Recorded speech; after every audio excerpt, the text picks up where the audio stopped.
Ian, thanks for joining us for a chat. Dr. Ian, in your formal capacity, Dr. Ian Renshaw, an associate professor here in Queensland, aren't you?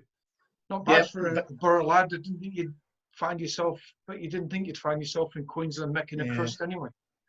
Well, I suppose Borough was the biggest going across the border, coming from Nottingham originally, and then went to uni in Leeds, in Headingley.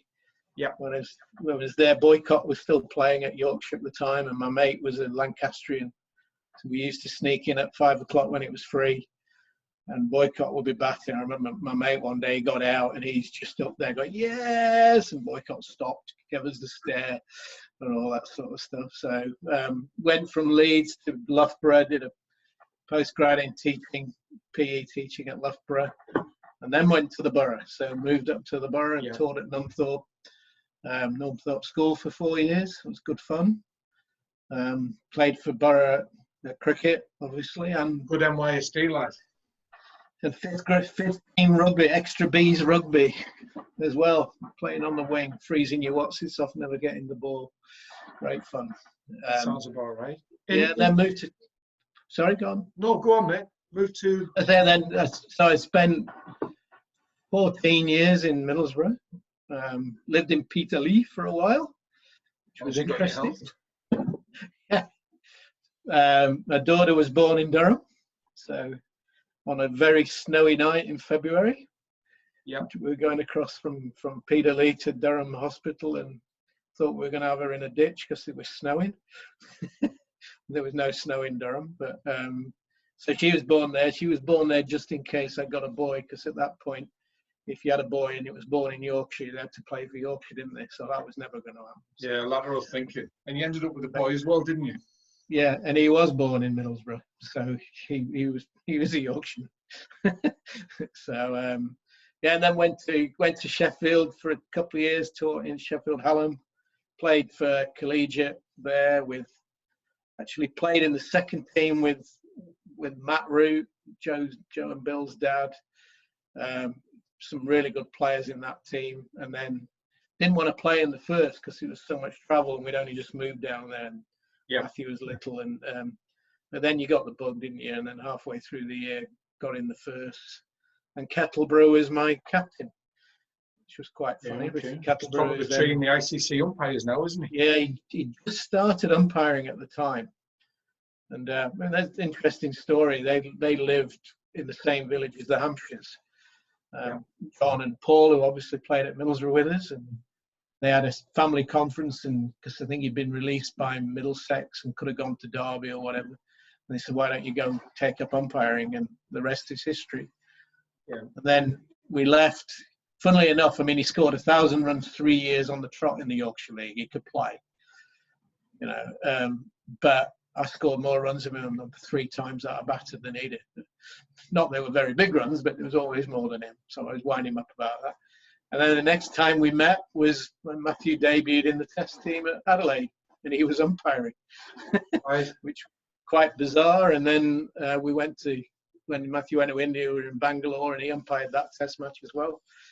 Yeah. Gave Matthew out LB, and he referred it and won. So he's 6'5", if it hits him on the top of the pad, it's missing, mate. Yeah. That was good. Good for banter. Yeah. Now tell me about Queensland. I know you're not keen to go there, but you are an expert in skill acquisition and learning, aren't you? And I just that's my job. Thought it would be nice to have a chat about, and your field. You are constraint-led coaching, aren't you, rather than sort of myself as a cricket coach. Can you tell us a little bit about what that is, constraint-led coaching, and just a little bit of an insight into what you do? Yeah, I mean that's my background is a PE teacher and then coach. So I started off coaching cricket from being about 18, 19 really, and then did all the awards, did level 1 and 2, and then did the advanced at Lilleshall when it was a week course. I think it went down for 7 days. Yeah, that was the level 3. Level 3.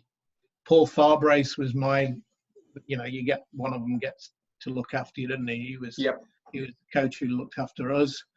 And the week after, they'd moved it from a level 3 to a level 2. That was good. But then coached a lot of rugby as well, rugby union. And, you know, like a school teacher, you end up coaching everything. But then I did a master's degree in sports coaching at Edinburgh, 1 day a week for 3 years. So I used to get the train from Borough to Darlington, then Darlington to Edinburgh, stayed overnight with one of the lecturers there, did the lecture the next day and came back down the following day. And at the end of that, I had to do a thesis, a dissertation. And under my undergrad, I'd done a study on decision making and batting.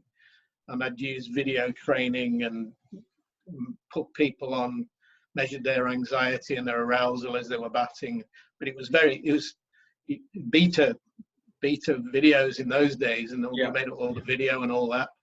And I had to do a thesis. I didn't know what to do. I came back. Anyway, you were part of that study, weren't you? I remember that, back in the day. So that was really good fun. That got me back into skill acquisition, really, because I was teaching all sorts at Teesside. And one of the friends left, and I took over the motor learning, or what's called skill act, basically. And then went to Sheffield, taught sports psychology as well. So they two really combined pretty well. And then did my PhD in cricket, which was good, but again around perception and action and how you train batting, really. I always tell the Aussies it was designed, my whole program was designed on trying to beat a little fat blonde-haired bloke who was destroying England for 15 years or whatever. And it was a good study, and it got us going again. And then really got into this way of coaching through my mentor, really, is a guy called Professor Keith Davids, who's now in Sheffield. He's sort of grandfather, godfather, or whatever you want to call it, of this whole approach. And quite simply, it's about constraints they're not negatives. The constraint in our language is just the boundaries that shape the way that skill emerges.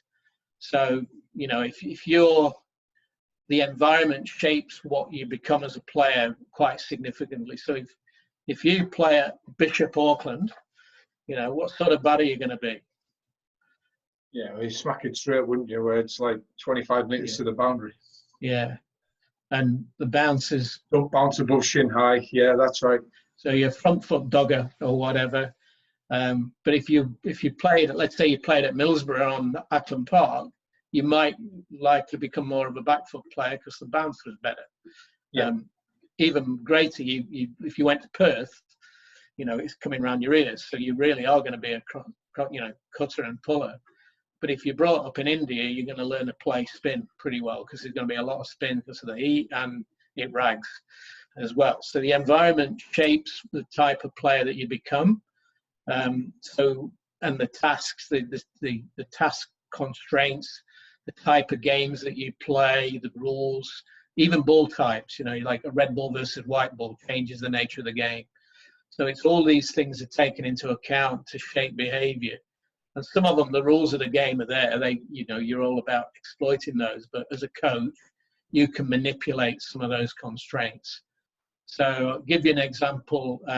When Matthew was little, he was tiny, so he went back when he was playing his left-hander. So he went back playing off the back foot, and I wanted to get him to go back and across. So rather than saying to him, go back and across, I just put a front doormat on the floor where he needed to put his back foot, and said, put your foot on the mat, hit it through those cones there. So you got back behind the ball and hit it through the cones. So you're shaping the skill without instructing it, because sports people aren't that bright. They don't get it.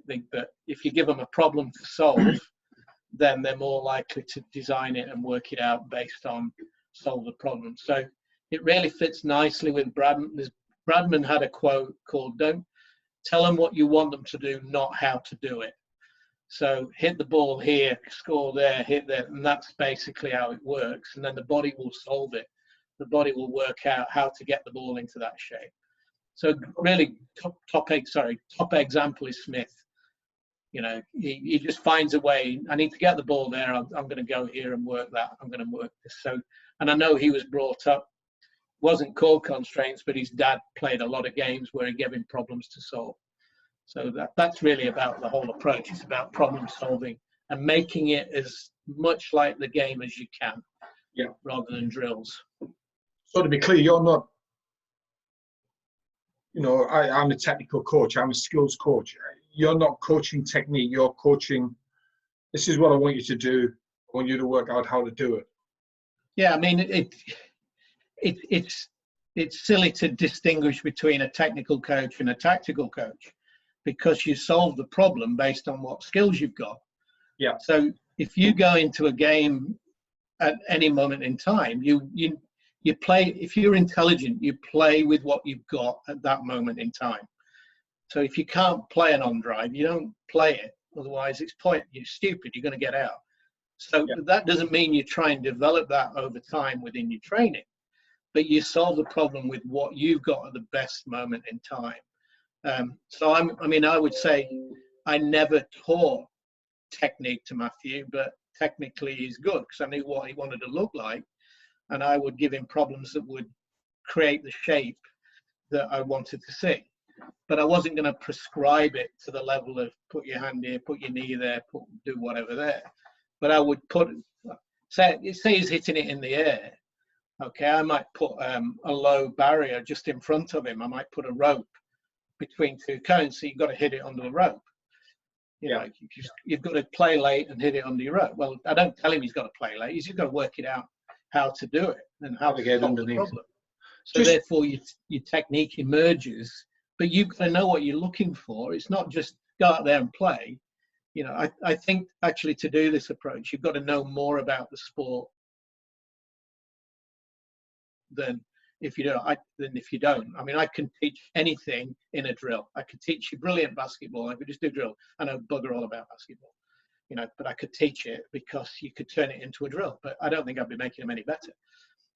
But anyway, just to give that conversation some context, your boy's an international cricketer. We're not just talking about your lad's a good player playing, you know, for the local club. Matthew Renshaw's an international cricketer now, isn't he? Plays Queensland Pete in the well, he's what we're talking about. You know, you're using these methods, these not tactics, these methods with an international test level cricketer who's, you know, gone on and made he's made international hundreds, he's made test match hundreds. Have you brought him up using that method? Has he had any exposure to technical batting per se? His whole, from the word go, he was taught by playing games and giving him problems to solve. And I was really fortunate. The day after he was born, I bumped into an old coach from Yorkshire called Ralph Middlebrook. The legend in Yorkshire. He's been retired a long time now, and he just said, "What's happening then, Ian?" Because I knew him from when I was at Carnegie.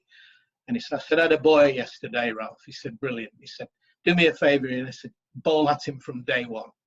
And I went, "What?" He said, "Bowl at him from day one." He said, "He's got to learn to link that to that." You know, so you're coupling your actions to the information of the bowler.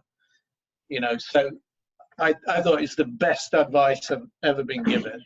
And it was right on later I realized it's right on a theoretical level in terms of what we know about skill acquisition.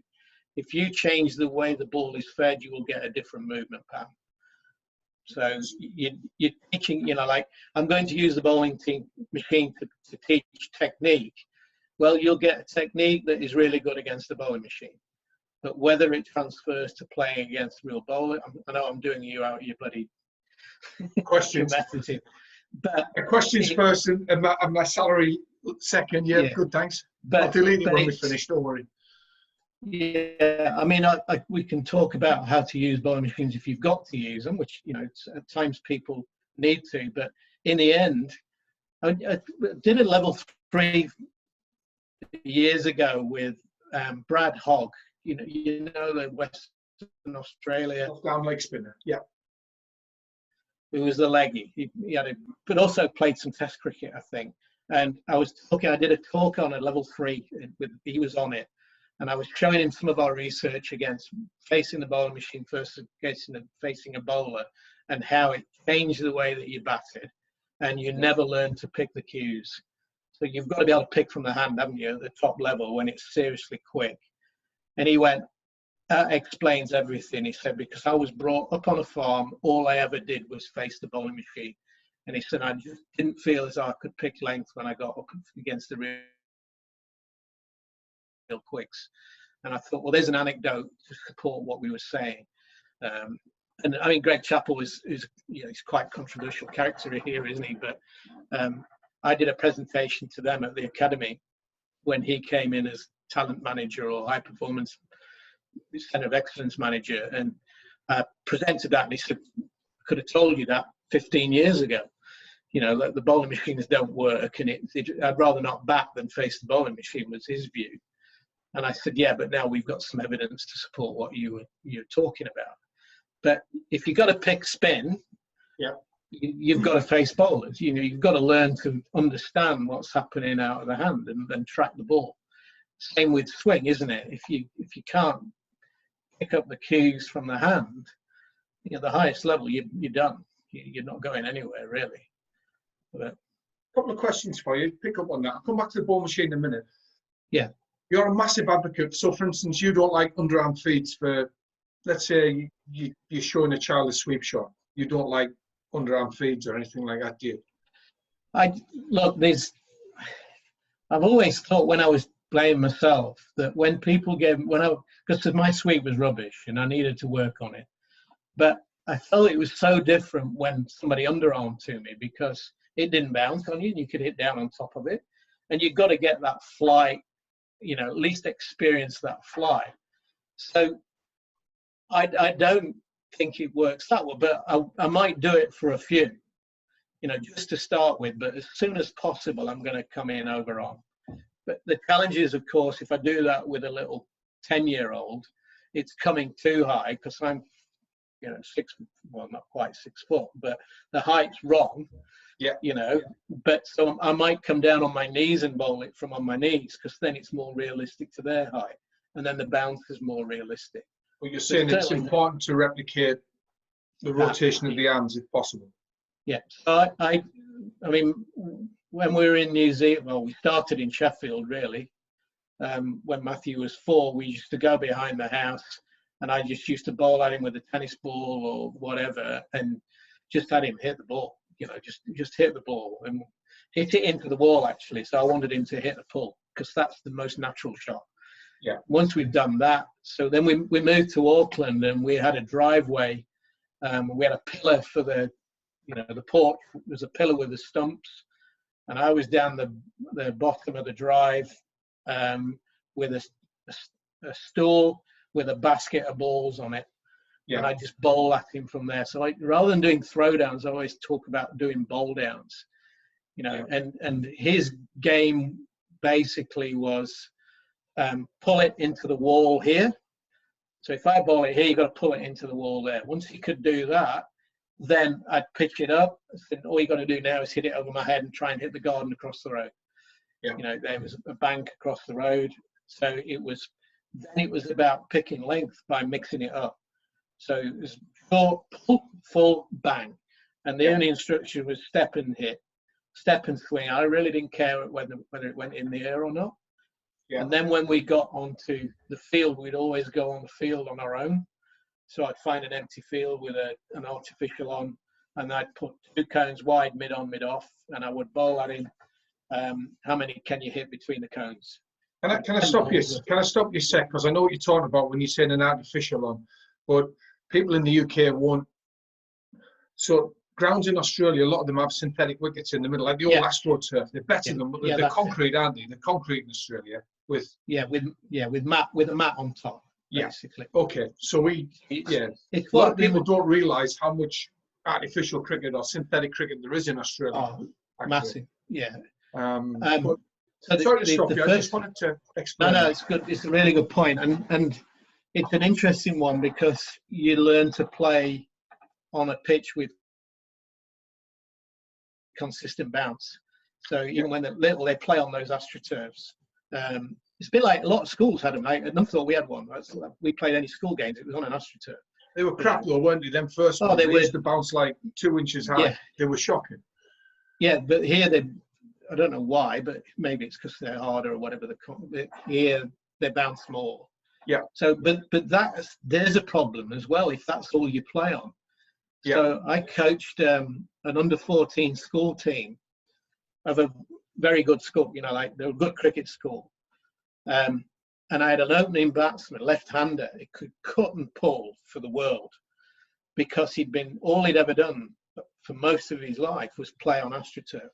So short bounces up, couldn't drive, just couldn't drive at all.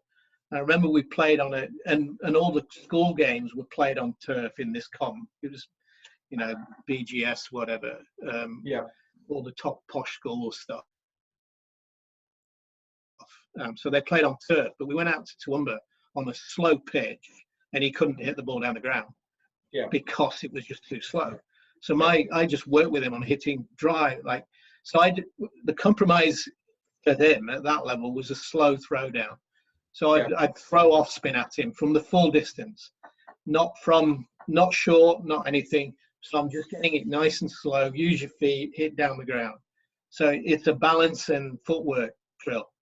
Yeah. And I challenge, if you're working with your kids, challenge them, put 2 cones out in the V, how many can you hit down from a slow throw down? Because it really accentuates if you haven't got a good swing. You know, and for your better players, go to your narrow bat and see if you do it. And it really exaggerates if the balance is poor, the footwork's poor, or the swings, you know, not hitting through the ball. Well, these are sort of things you were doing with Matthew? All the way through, all the way. Even now, we'll do 50 of those when we go out, just to warm up. We'll just hit through the V with me doing slow throw down off spin from the start. And not always from the same place. So I divide the crease up into 6. I don't know whether you've ever seen Warney do that, where he divides the crease that way, you know, down that way. So you come in close to the stumps, middle and outside on both sides.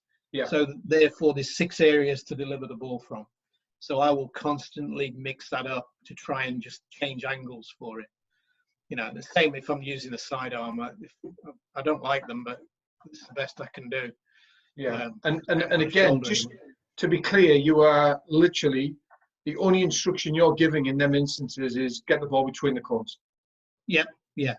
You're not talking about head to the ball, hands back, bat first one through the ball. So for me, to start with, that is stage 1. You've got to be able to hit the ball down the ground. Yeah. And ideally, in England might be different because the pitches are very different. But in Australia, you want with a full bat swing. So if you've ever seen a picture of Bradman, he finishes up, the bat handle is pointing where the ball's gone. The bat's, it's a proper follow through. You know, the West Indies would go, they hit the ball, man. You know, don't check drive. I know England check drive and all that. Yeah. But I want to develop a full swing, because if I can develop a full swing, I can always come back and check drive and block. Yeah. But I mean, my own example would be perfect. You know, if I had to go to a full bat swing, it went over long on. You know, I remember playing against Goffey at Blackhall, and at the end of the innings, I was shattered. You know, but we were taking it on, and he's going, get on mid on wider. What man's coming in now because he's tired. You know, he can't hit mid off. He should be able to hit down the ground with a full swing. Yeah. And I wouldn't talk about on drive, off drive, you know, straight drive. Just swing with a vertical bat. You know, vertical bat shots. Just swing through the ball. And to start with, it doesn't matter if it goes in the air or not.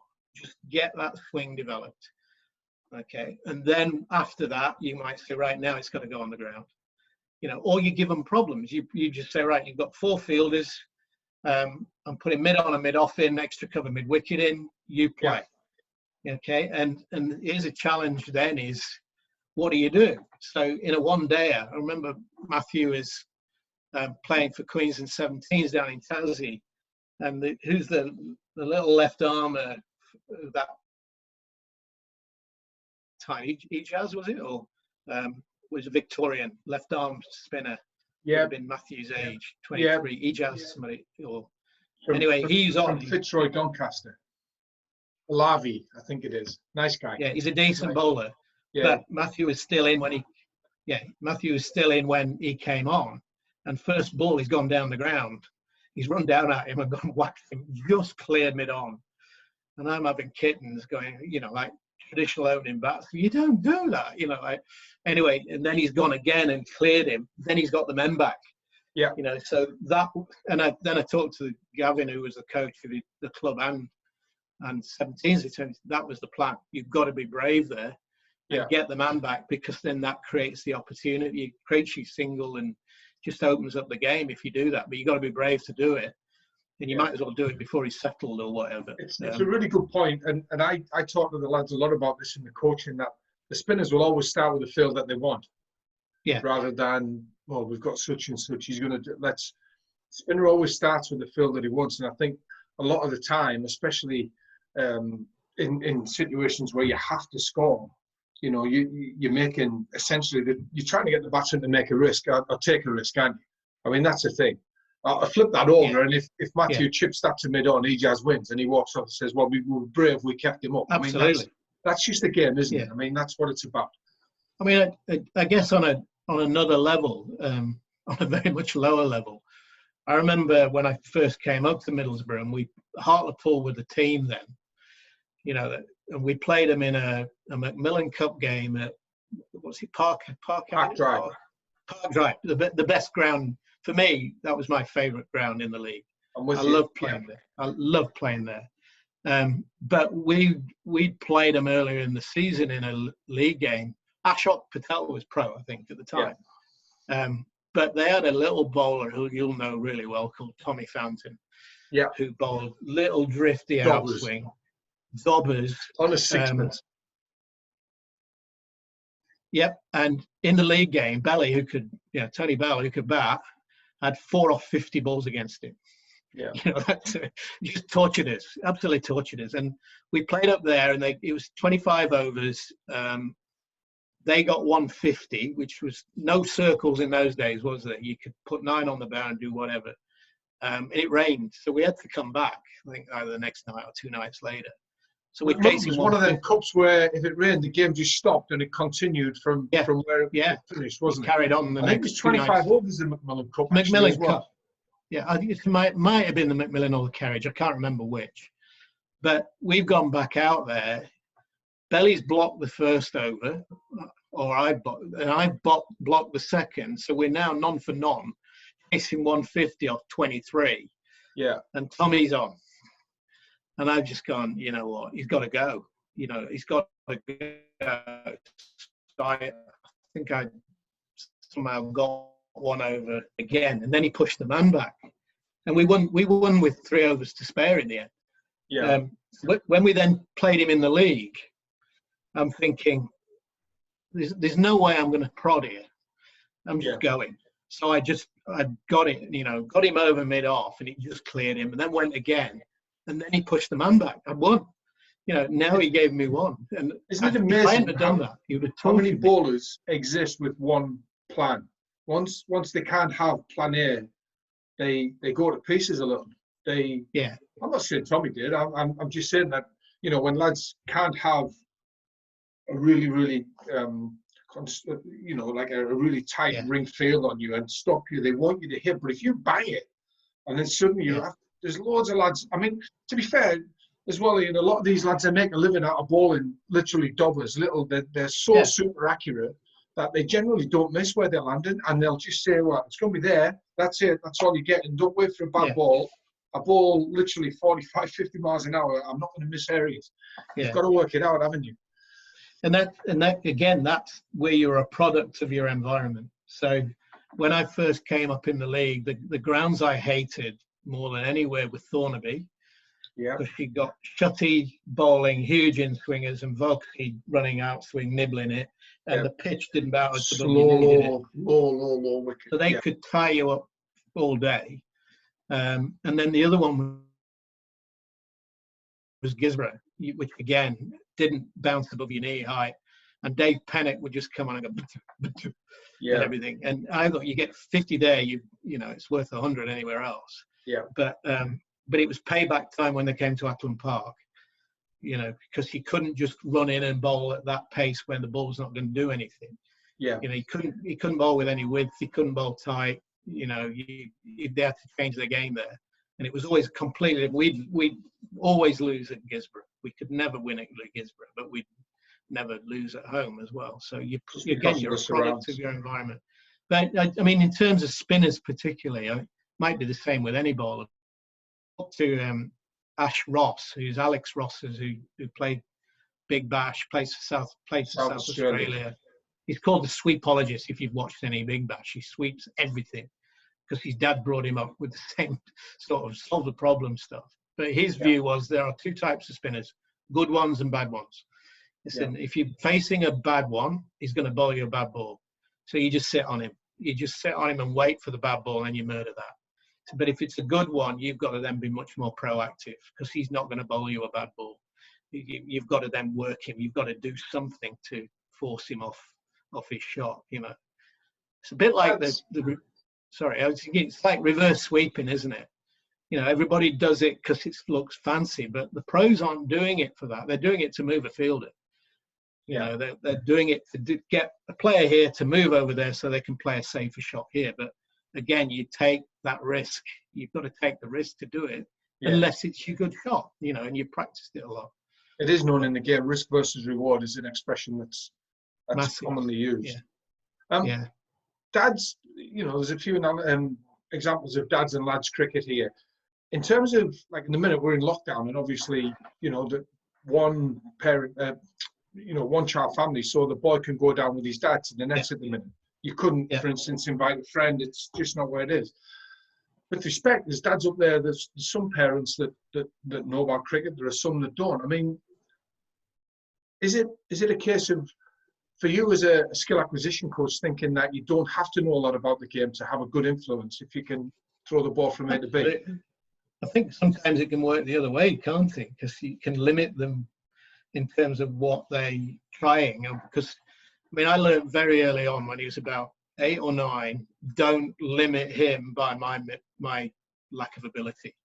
You know, so I remember bowling at him. We used to play the Ashes in New Zealand, and he'd be Australia, and he'd be Triscothic. He loved Triscothic, which was lovely because he played with him later. It was lovely. But and I remember coming in, and at that stage he's only 8, so I can bowl seamers that are okay. Scared him. Good, thanks. Well, I could if he was being a, you know what, I could bounce him. So but I was bowling just outside, and he's opening the face and running it down to third man. So I'm giving it the full, looking at him, come in again, does it again. I'm looking at him, does it again. I'm going, mate, you're going to get out if you carry on doing that. You know, that's what I would do. I'd have got out if I tried to run it. Yeah. And he did it 6 times on the shot. You're going, all right, you're better than I am. You can do it. You know, and that's a get out shot for a lot of them, isn't it? Just run it off the face down the third man. Yeah, it is. It's a genuine shot. But we weren't brought up with that because the pitches weren't quick enough. Yeah. Imagine on Thornaby trying to run it off the face down the third man. It wouldn't make slip, you know. So you're a product of your environment and the speed of the ball that's coming at you. But I mean, it's a really good point. I mean, for me, make it a game. Don't go to the nets. Find an AstroTurf or find something and go out and play in the middle. You know, and create some games. Take some cones, and the cones can be fielders. Yeah. You know, set up scenarios. That's how we did it all the time. And just do it on the outfield, even. Do it if you need to do it on the outfield. Do it on the outfield. I mean, he didn't use a hard ball until he was 8 or 9. There is absolutely no rush. You know, and the Incredibles, I don't know if you get them in England. Yeah, we do. Yeah, they're brilliant. You know, they behave like a cricket ball. You can hold them. They've got all the features of a cricket ball. They bounce like a cricket ball. Why would you go to a hard ball until they've got some shots? You know, and they feel they're comfortable with it. And I mean, I just think every time you go to a new game or a new level, it's like hold your breath time. Yeah. So when he was 9, he went to hardball, and I'm going, okay, it's time to go to hardball. But you don't know, because now it can hurt you, can't it? And it's going to behave different. It was no different. It was absolutely no different. He got all the shots that were developed from playing with tennis balls and Incredibles. And then, of course, you got a men's cricket, and then you go, oh, right. Now, every time you go to the next level, you're holding your breath going, I don't know. We don't know whether this is going to work now. So you might be talented at that age, but it you did. go up the levels, it might not be.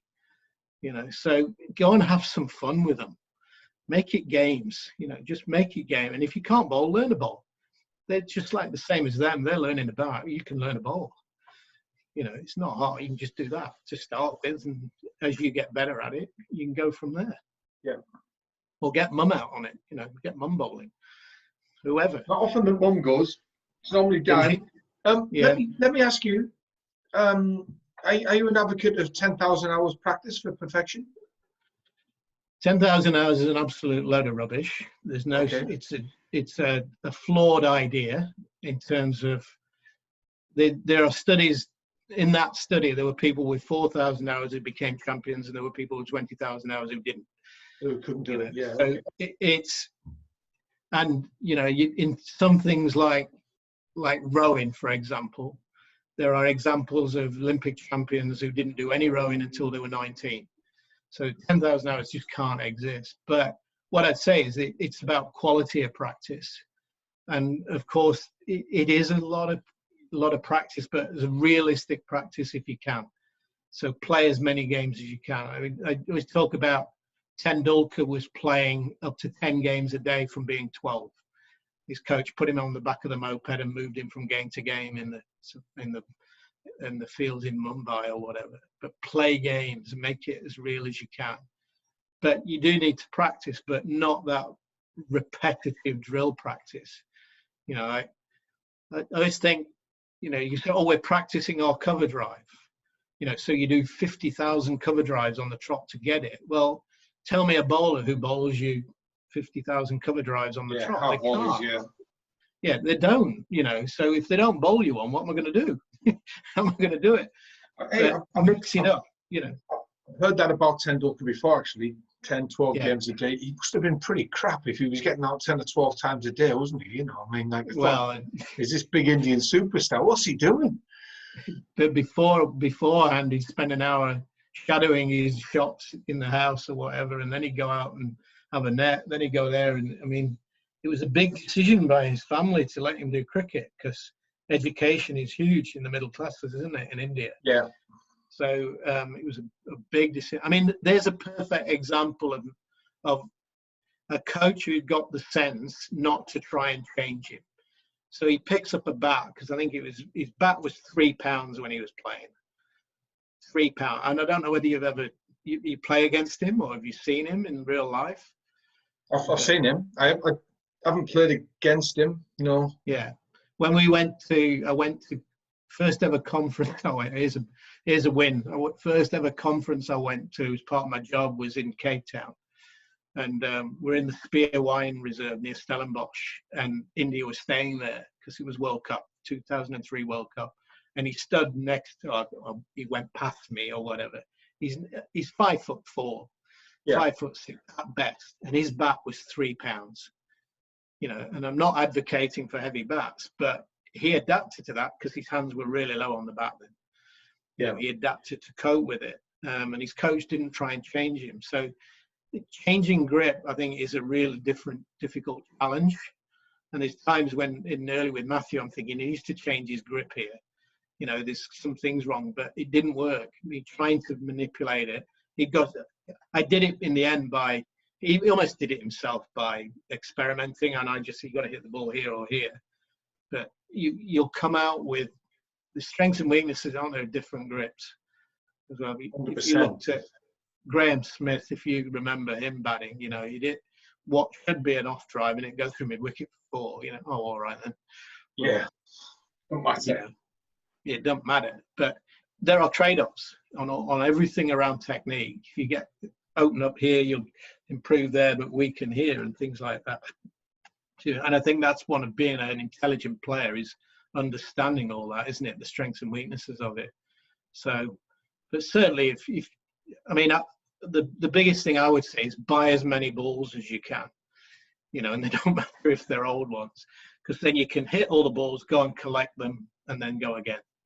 Yeah. So we had a hit 2 weeks ago. We've got a great field because the grass is ridiculously grabby, you know, like long on an AstroTurf. It's one way we've played since he was little. And we went back out there 2 weeks ago, and I've got 80 balls. And we bowled all 80 balls, collected them, went again. You know, that was it for the first one. That was the first hit pre-season of the year. So it was 160 balls, warm up, slow throw downs, and then some sidearm mixing up.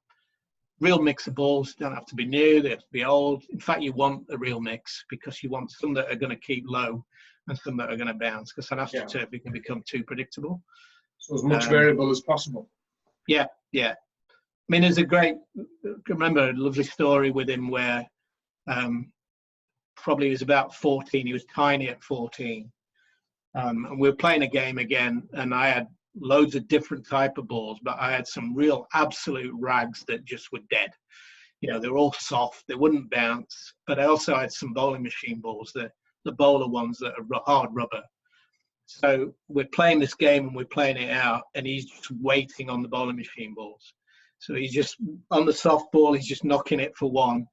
As soon as he saw the yellow bowling machine ball, that was it. Because he knew he was going to get some value from hitting it. Yeah. So he was decision making was very clever even at that stage. He knew what was coming. He knew what it offered him. He knew he could hit a 4 if he waited for a bowling machine ball. So I'm just playing a game of cat and mouse with him. You know, like wait. How long are you willing to wait here? But that's really important. I think he's had as much variability once they get to a decent level. You know, but generally speaking, it's true, isn't it? Kids, if you give kids a set of stumps and a bat and a ball and tell them to go and set their own game up, they'll work it out pretty well on their own. Yeah. I mean, one night when I first got over, when we first came here, you can play in the winter. There's a winter competition here. It's brilliant. You know, so it was an under 14 competition. He was 11, technically not allowed to play in it because you've got to be 12. So he was actually born 1995 that year rather than 1996 because that made him 12. But it was all the kids who wanted to play cricket, who were taking it more seriously, played in that competition. So we went to this club, and you know, who's going to coach? Nobody. Everybody's silence, tumbleweed. So I said, well, I'll coach you then.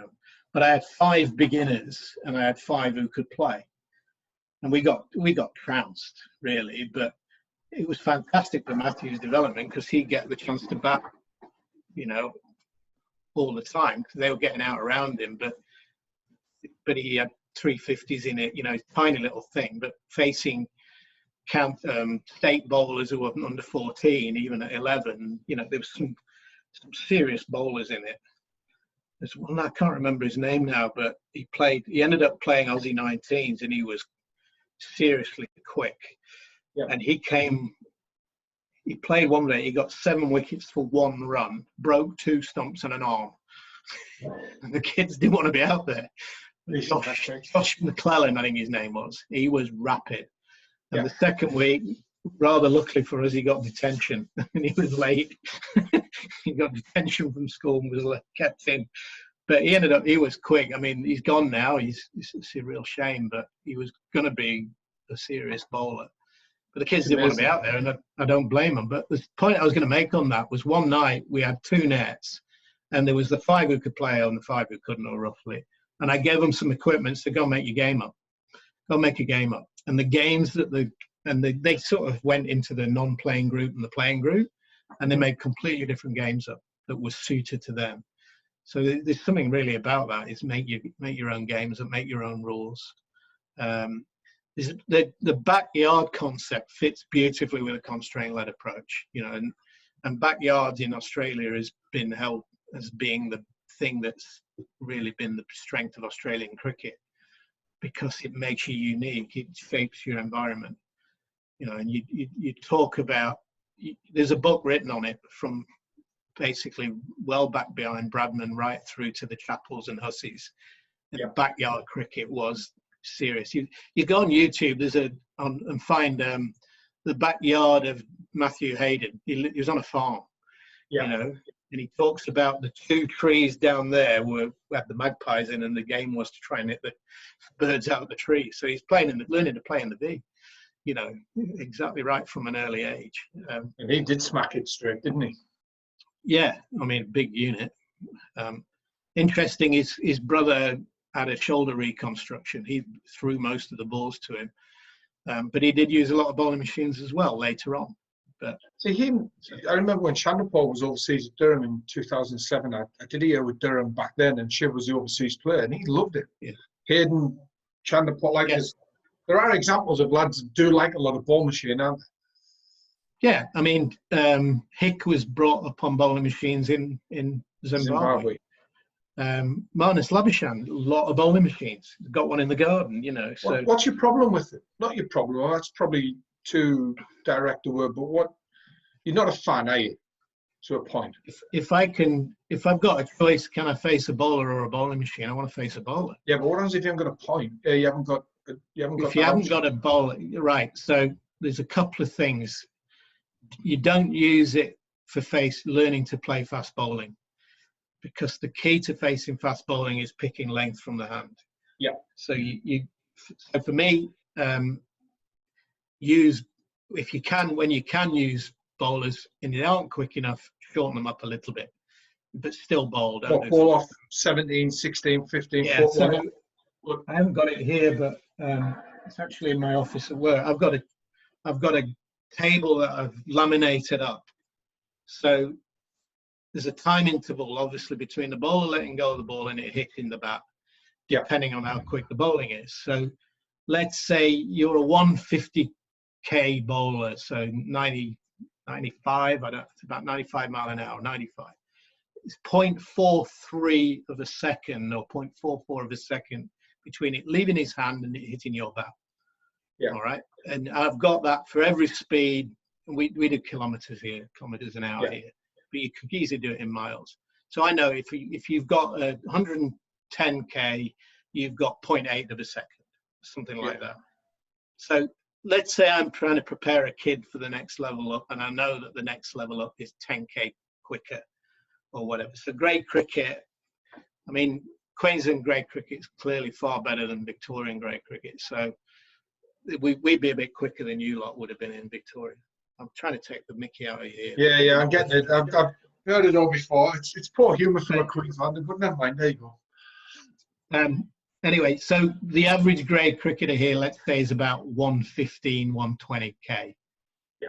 You know, but in field cricket, it's probably about 130. And in test cricket, it's getting up to 140 and the odd one who's quicker than that. So if you're preparing for the next level, you need to face bowlers of that space.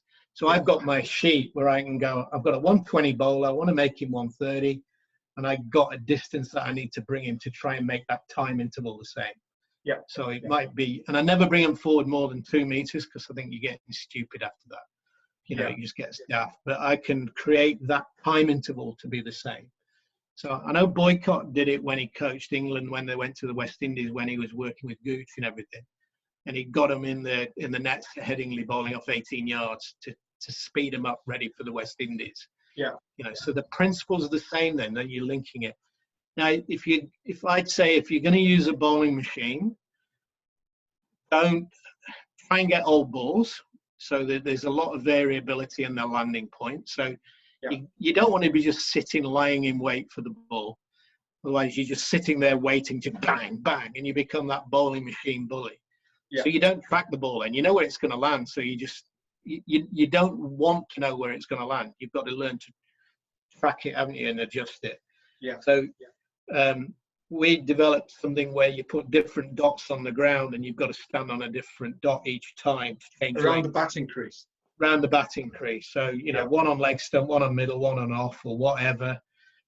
One about 6 inches in front, one 6 inches back. So it changes length or whatever.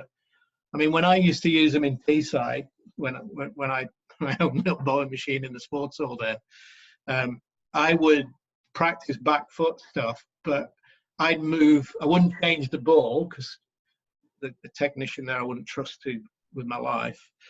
You just leave the machine as it is, but I would adjust my position across the crease Yeah. So I'd work on, pulling, leg glance, defense, punches, cuts, and so on and so on. So one of the things about learning skill is if you do the same thing over and over again, you think you're getting it, but you're not.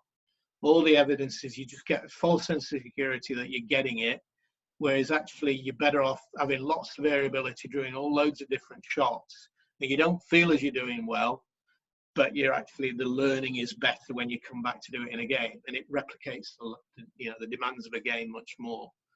So if I was working with Matthew on back foot shots, so we're working on pulling and hooking or whatever. Yeah. Every so often, I'm going to keep you honest by bowling a full ball, or by pulling the bowling machine down and putting a full ball in, because you'd need to be looking to come forward, and then rock back and hit it. And if you don't, then you're sitting back, and then it's not like in the game. The earliest point that the bowler releases the ball in his action is either a low full toss or a beamer, isn't it? Back here, but it's a low full toss or a half volley. So you want to be setting up to look for the half volley. And then if it goes beyond that, then it's going to be short or whatever. Then you're coming forward, then you can press back. And you can see the great players do that. Yeah, they're looking for the full ball. And I think that's the key message for any player, isn't it? Look for the full ball. And you've got time to push back. You don't have to go back a long way after that, but you push back and you can play from there. And you watch that. They all do that. They all do that, the top players. They're looking for the full ball. And my career, I was brought up indoors in the winter, a lot of indoor cricket. Yeah, there was, Trent Bridge. Polished tile floors, got really strong off the back foot. So, you bring your clown, big 18-foot West Indians from Bishop Auckland, Mr. Gray, and actually I enjoyed playing him because he bowled short and I was okay at it. If he'd pitched it up, I'd have been useless because I couldn't get You're not going to tell me you hit him into the car park, are you? Again, you want me to tell you that one again? No, I don't. No, I don't. No, I don't. Did we beat you that day? I think we did, didn't we? Yeah. To be fair, Middlesbrough beat most teams, most games, yeah. So they were always there.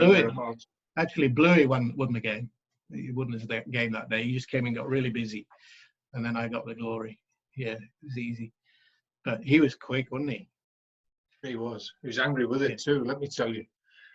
And he had the shortest arms and the deepest pockets for a 6'8" West Indian you've ever seen in all your life. He wouldn't spend Christmas, Tony Gray. Not saying he was tight, but he would only cry out the one eye if he cried. I know you were playing. Sorry, let's see. You were playing the return game at Atlam Park that year, and you had us 9 down with about 2 overs left. I think we got into the last over, and Paul Cook, who couldn't really hold a bat, and he's sat there. I'm sat next to him in the dressing room. Should I wear a helmet? Yeah, put this on, Cookie. And first ball of the last over, so he's got an all over at number 11. Ditz is at the other end, still not out, and he bounced it, hit him on the head, and it went down to third man or fine leg or whatever. They ran 1, and Ditz saw out the rest of the innings. Yeah. And Tony Gray goes, "You okay, man?" And Cookie just told him where to go. What are you doing, bouncing at number 11? Politely, yeah. But yeah, it was good days. Let's leave it there, mate. It's been a good chat. We've had nearly an hour. It's good. I'm interested in that stuff. I mean, it's all very useful, I'm sure. It's good for parents to have a listen to and get a little bit of insight. I mean, there's coaches all over. There's John Fletcher over here, who I know you know is big up in our neck of the woods, and his boys, come into the centre regularly. And I know John's in the same sort of, he's had massive success working with constraint, like coaching with England rugby players. I mean, there's a load of the lads that he worked with went on to play for. Yeah.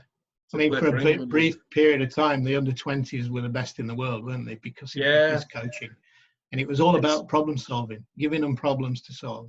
It's interesting because quite honestly, I mean, it is, the perception of coaching is, this is a little bit left to centre what the the modern day perception of coaching is, and it's just a challenging different way of thinking. You know, I mean, I grew up in a time where coaches used to tell, pick your bat up, and then you hit the ball. You know, back in those days. I mean, it really has come on a lot. I mean, you know, we've spoken a lot, obviously, over the last couple of years, and I would be quite frankly terrified to run a coaching session in front of you for fear of, you know, how it will be to shreds. But I mean, for me, in the end, you've got to allow. In the moment, you don't want to be thinking. You don't really. You've got to trust what you've learned and react. And that doesn't mean. But before you've got face the ball, you've got your plan in place. Yeah. And you've got your plan in place of where you're looking to score and where you're not looking to score. I think that's a really important message. There are areas where you're not looking to score there. It's massively high risk.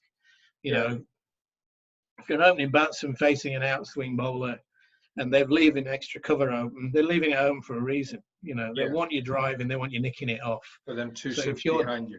Yeah, you know, so it's your call, but in the end, there are certain areas at that stage of the game where you don't want to be looking to score, but you know you've got to have your plan about what you're going to do, and it's about adaptability, isn't it?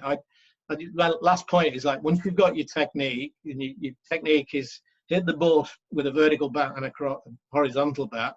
Once you've got those, I call that stage one.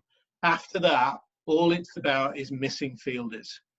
You've just got to keep missing fielders, and you know what? We don't practice that a lot. How many times do you go out and say, "I'm going to miss fielders"? If you can ever find that, you hear players a lot more say, "Christ, I batted well today," but how many times did I find the man? How many times did I find the field? Yeah, and you just got to. But we don't practice hitting spaces, you know. And Barry Rich, I've sat next to him at a conference where he said, "Don't look at the field or look at the space. Look at the space between the fielders, because then you sort of programming your mind to see that space rather than the fielder." Yeah, there's a masterclass with Lara that was on with Sky or something a few years ago, and it just showed you that he moved him here, so I hit it there. He moved him there, so I hit it there, and that's what the best players do, and they learn to play with fielders. It's like a game of chess, isn't it? You'll know. I mean, I was never really good enough to do it at that level. No. Me neither, no. But I've watched Matthew do it from 13, 14, and when it clicked, it was incredible. Because they'd move a man there, so he'd hit it there, you know. And that's how we practiced, you know, just hitting spaces, finding ways of scoring.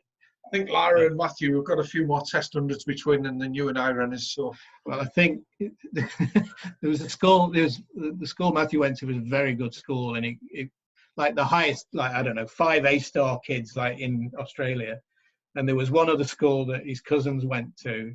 And his mum said there was 46 got 5 A-stars. 45 of them were in one school, one were in the other. Yeah. And I think that's, you know, Matthew's got 100, Lara's got a few more. No, Lara's got a few more than everybody.